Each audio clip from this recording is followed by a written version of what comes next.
Welcome to the Scoop with Dukes. I'm your host, Philip Dukes, aka Dukes the Scoop. Check me out on Twitter and Instagram at Dukes the Scoop. And please be sure to hit the like and subscribe button. If you have not become a member of the channel yet, you can go to the description. Scroll to the bottom. You will see a link at the bottom where you can become a member and support the channel to keep this content free. This is an AU scoop. And oh, yeah, go check out International Voice. The link is down there too, as well. They've got good Christian based clothing. But this is an AU scoop. And today I want to talk about the history that we're witnessing in Auburn. This is probably one of the best number 17s we've seen since, I don't know, Jason Campbell. Josh Bonds was pretty nice. But Xavier Deebo Atkins, Deebo, as they call him, he is on a run to have one of the best statistical seasons for an inside backer in Auburn history.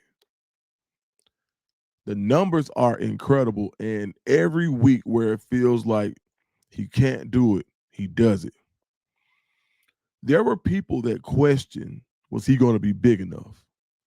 There were people who felt like, you is when you go through the SEC and you've got these big 200-pound, 230-pound backs, is he going to be able to stand up to these running backs in the hole?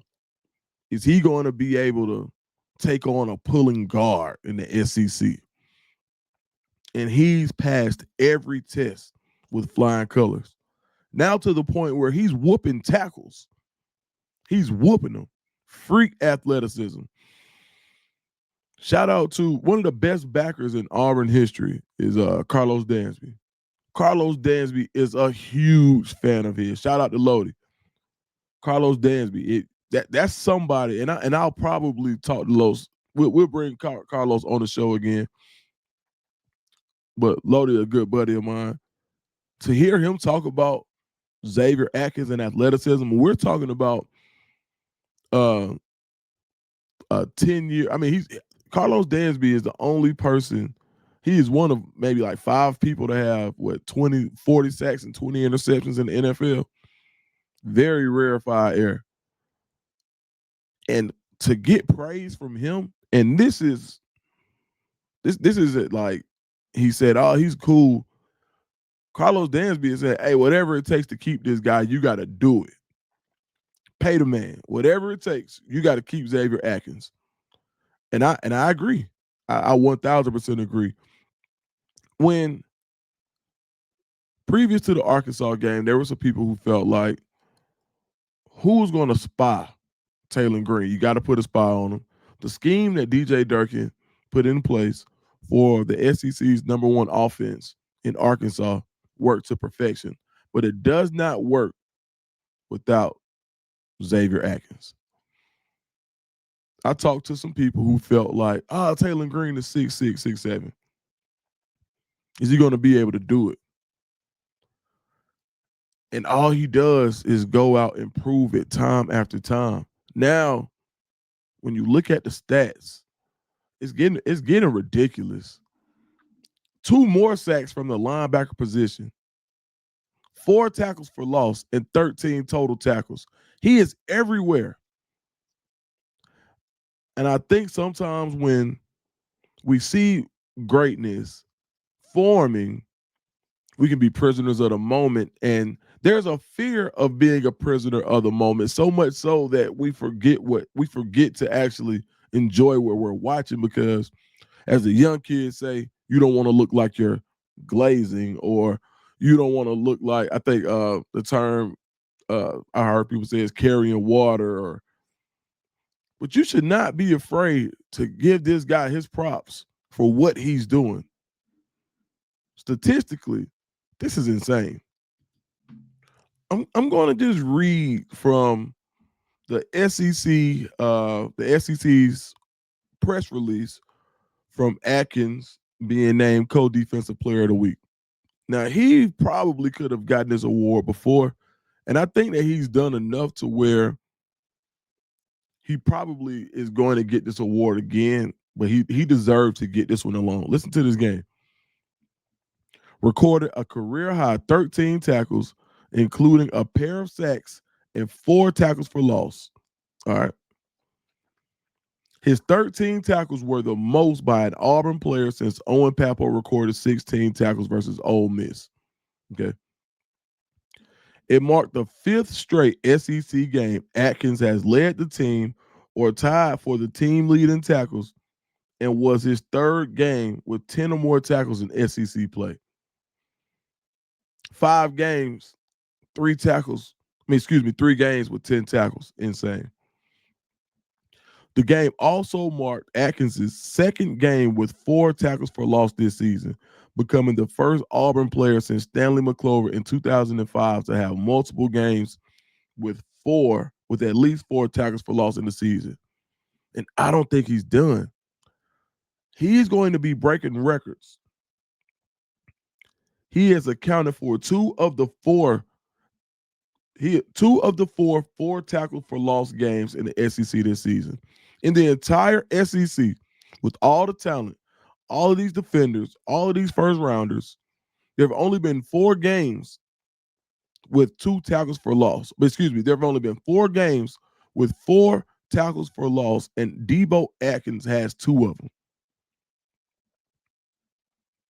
Through 8 games, Atkins leads the SEC with 13 tackles for loss and ranks tied for 2nd in the league with 61 tackles and 7 sacks. 2nd in tackles, 2nd in sacks, and leads the SEC in tackles for loss. This is insane. Okay.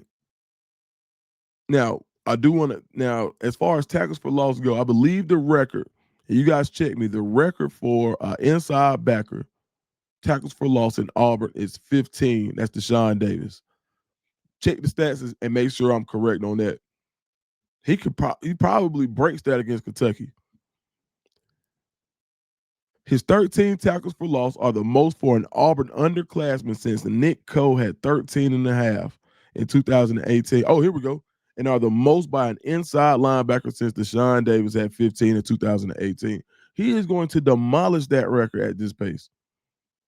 The craziest part is when you talk about guys who in tackles for loss, it's reserved usually for defensive linemen. When you look at the record books, it's Nick Coe, it's Stanley McClover, it's Nick Fairley, Derek Brown. This is an inside backer doing this.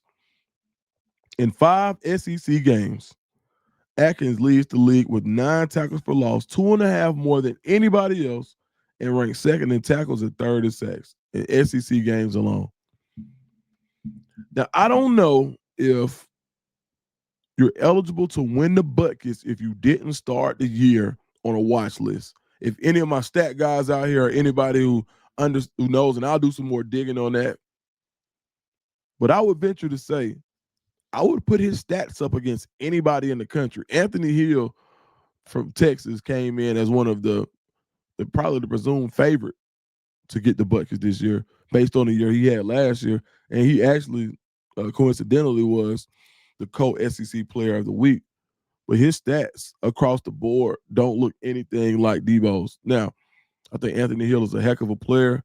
I think there are a lot of great players in the SEC, a lot of great linebackers. C.J. Allen comes to mind. Tareen York. Like, there's a lot of guys who can really play ball. Xavier Sword. There are a lot of guys who play a ton of ball at the linebacker spot in the SEC. Nobody's playing at the level of Xavier Atkins right now. If you came into the season and you had to pick a defensive MVP, I don't think there's a soul in Auburn that would have picked Xavier Atkins with a team with Jay Crawford at corner, Ken Lee at corner, 3-year starter, Keldrick Falk on the defensive line, Keyron Crawford. There are a lot of stars on this defensive team. On this team defensively, that's a better way to put that. But none has shone brighter. whatever the past tense of shine is that you want to use. No light has been brighter than that of Deebo Atkins. And they call him Smirk or Dirt, right? Dirt, which is a reference to the rapper Lil Durk. Durkio, aka Smirkio. But Dirt, the guys love Dirt. They love him. They love the defense. The corners love him.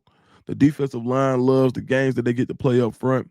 And the linebackers love being able to blitz and get home. And they do get home. Woodard, what has DJ Durkin done for the career of Robert Woodard? I mean, you got to take your hat. I'll talk to defensive coordinators in the SEC, and they love what DJ Durkin is doing. It's one of those tip of the hat type things. Like, dude's balling. He's getting now. This is a talented defense, but I don't think anybody would have thought this defense would be playing at the level it is. And I think DJ Durkin is doing a heck of a job. The defensive line has been keeping Deebo Atkins free. But when you get your opportunities, you got to strike. And I don't think anybody, and I'd venture to say in the country, he's probably, when you talk about guys with the small window of opportunity that took it and ran with it, he's one of the guys in the country that you have to say made the most out of their opportunity. And guys, don't allow fear of glazing rob you of this moment that you're watching, because it's fleeting. And sometimes we see great seasons from great players, and it goes on, and we think about it later on in life and say, man, you feel like it'll happen again, but then you realize how special it was afterwards. Like, and not to say this is this same type of run, but I remember watching Cam Newton live and just being like, man, he's good, but not understanding how truly great a season he was having. Don't allow fear of being a prisoner of the moment to keep you from realizing what Xavier Deebo Atkins is doing right now for the Auburn Tigers. All right, that's my time, guys. Make sure you hit the like and subscribe button. Tell a friend to join us on here. And if you haven't become a member of the channel, man, go ahead and subscribe, man. It's 6:50 in the morning. Hey, man, I'm in mode now, baby. And I think right now we're gonna go 5 for 5 this week. So for the first time last week, I hit 5 Auburn shows in 5 days. We're gonna do it again this week, baby. All right, war down.